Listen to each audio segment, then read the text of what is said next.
गुरु तेग बहादुर अस्पताल के न्यूरो विभाग ने किया बैन स्ट्रोक अवेयरनेस वीक कबराम कमीन ग्लोबल इंटरनेशनल स्कूल दिसाद गार्डन हंसराज स्मारक सीनियर सेकेंडरी स्कूल दिसाद गार्डन सहित गुरु तेग बहादुर नर्सिंग कॉलेज की छात्राओं ने भी ब्रेन स्ट्रोक को लेकर लोगों को जागरूक किया। कार्यक्रम में मौजूद जीटी प्रस्तावक डॉक्टर विनोद कुमार सिंहपुरी विधानसभा से आदमी पार्टी विधायक वीर सिंह दिगान, पार्षद वीर सिंह पवार, चंद्र प्रकाश शर्मा, बहन प्रीति, पार्षद रितेश सूजी, पूर्व विधायक जितेंद्र सिंह संडी मौजूद रहे।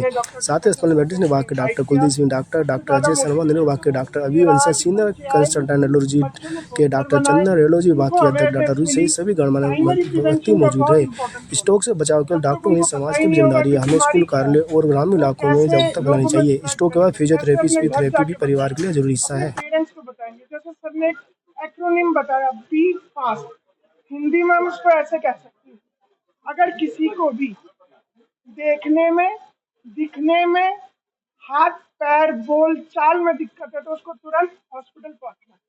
तो primary prevention is the key. मैं जिस एरिया से आता हूँ वहाँ पे एक बहुत बड़ा ड्रेनिंग एरिया है।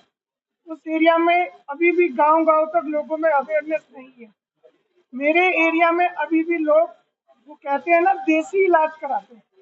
तो मैंने एक संकल्प लिया था कि वहाँ पे उस चीज को ब्रेक करेंगे, लोगों को सही इंफॉर्मेशन स्प्रेड आउट हो और वो सही जगह पहुंचे। तो यही सबसे पहला काम होगा।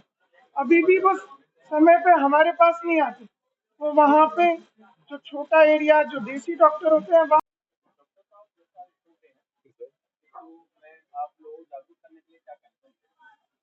मैं सबको ये कहना चाहूँगा कि जैसे स्ट्रोक के जो सिम्टम्स हैं, जिसकी चेहरे में कमजोरी, लकवापन, बोलने में दिक्कत, हाथ में कोई कमजोरी, विजन में कोई दिक्कत या बैलेंस में कोई दिक्कत, तो उसको इग्नोर ना करें। और जैसे ही वो हो, जैसे इस बार वर्ल्ड स्ट्रोक डे का जो मैसेज है कि एवरी मिनट काउंट, हर मिनट जरूरी है, हर मिनट कीमती है। एक्चुअली इस समय में जितना देर करेंगे आप, हर एक मिनट में जो है मिलियन सेल्स जो है डिस्ट्रॉय हो जाते हैं ब्रेन के। हर मिनट इंपॉर्टेंट है और उसको बिना गवाए समय को अस्पताल पहुंचे और किसी जो चिकित्सक है उसका परामर्श लें। उसमें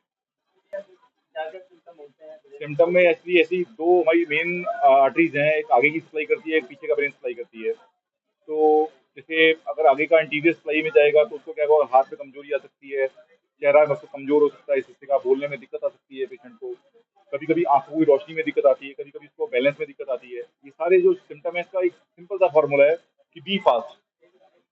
अगर हर किसी को ये बस दिमाग में रखना है कि बी फास्ट का मतलब जैसे कि बैलेंस में दिक्कत है, बी से बैलेंस हो गया, ई से आई साइंस हो गए, आंख में कोई दिक्कत आ रही है, एफ से फेस हो गया आपका, ए से आर्म हो गई, एस से स्पीच, और फिर टाइम जो है आपके पास बहुत कम है। अगर आप टाइम 3 घंटे के अंदर मेडिकल थेरेपी का है और 7 से 8 घंटे तक का इंडोवेस्कुलर थेरेपी का उसमें प्रावधान है। अगर बहुत ज़्यादा लेट करते हैं तो समस्या हो जाएगी। फिर एक बार स्ट्रोक हो गया, नस ब्लॉक हो गई, फिर वो सूजन होगी, उसमें जान भी जा सकती है, पुस्ता की जो डैमेज हो जाए आपको परमानेंट डैमेज हो जाए और उसका कोई प्रिवेंट ही ना कर पाओ आप। देखो ऐसा है कि मैक्सिमम लोगों में 55 के बाद ज़्यादा देखा गया है, लेकिन आजकल की जो सिचुएशन है उसमें यंग एज में भी स्ट्रोक हो रही है, लेकिन वो मिडिल एज में ज़्यादा है एक्चुअली, क्योंकि इसके बहुत सारे रिस्क फैक्टर है। ब्लड प्रेशर किसी को ज़्यादा है, किसी को हार्ट की दिक्कत है, किसी का कोलेस्ट्रॉल कंट्रोल नहीं है, किसी को डायबिटिक है, ये सारे रिस्क फैक्टर हैं। एज के साथ साथ इसका रिस्क फैक्टर बढ़ता है। और आजकल की स्टडी है, देखा गया है कि हर 4 में से एक आदमी को स्ट्रोक होने के चांसेस हैं। तो आप सोच रहे हैं कितना बड़ा बर्डन है। और दूसरी बात ये है कि ये से कुछ नहीं दे सकते उसको। मान लीजिए हेमरेज की वजह से स्ट्रोक हुआ है और उसने इकोस्प्रिन खा ली तो उसके लिए और खतरा हो गया। उसमें उसको कुछ नहीं करना है, घर पे कुछ नहीं करना है, इमीडिएटली जाना है, इमीडिएटली ऐसे सेंटर पे जाना है कि जहाँ पे स्ट्रोक की फैसिलिटी अवेलेबल है। पहले सीटी होगा, उसके बाद ही फर्दर, क्योंकि बहुत सारे तो सूडोमिमिक भी हैं इसमें। ऐसा नहीं कि हाथ कमजोर हुआ तो खाली स्ट्रोक से ही होगा, है ना, उससे सीजर से भी हो सकता है और हाइपोग्लाइसीमिया से भी हो सकते हैं और बहुत सारे कारण हैं इसके।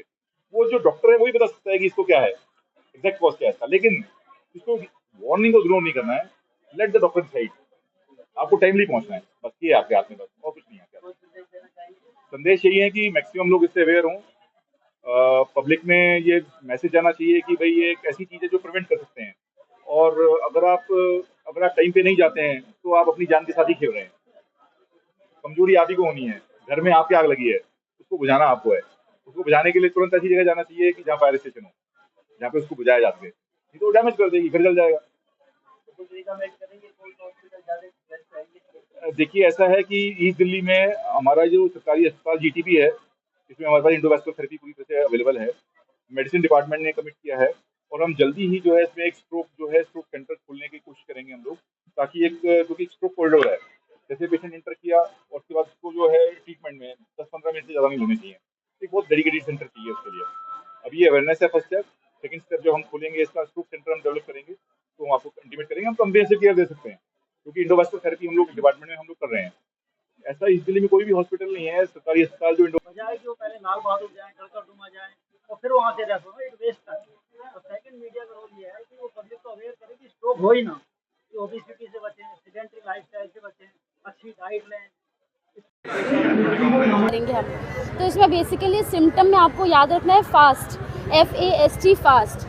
तो F से क्या देखेंगे, जब भी फेस पे कोई भी ड्रूलिंग वगैरह हो रही है वो सब देखना है, या किसी एक साइड फेस का ग्लिच वगैरह जैसे हो जाता है वो देखना है। जैसे F से हो गया। A से हमें देखना है कि कोई आर्म है, अगर वो आर्म में कोई वीकनेस हो रही है, वो हाथ काम ही नहीं कर रहा है, तो हमें पता लगेगा कि ये स्ट्रोक का कोई साइन हो सकता है। और S से कोई स्पीच में डिफ़िकल्टी हो रही है, बोलने में दिक्कत हो रही है, या फिर वो अटर करके बीच बीच में बोल रहे हैं, बोल नहीं पा रहे हैं, वो हो गया। और अगर हमें ये सब दिखता है, ऐसा कुछ भी सिम्टम है, तो फास्ट में जो T है, T का मतलब है it is time to call for emergency, ambulance वगैरह बुलाओ, या फिर rush to the patient to the hospital, ताकि उसे विद इन टाइम वो लाइफ सेव कर सके।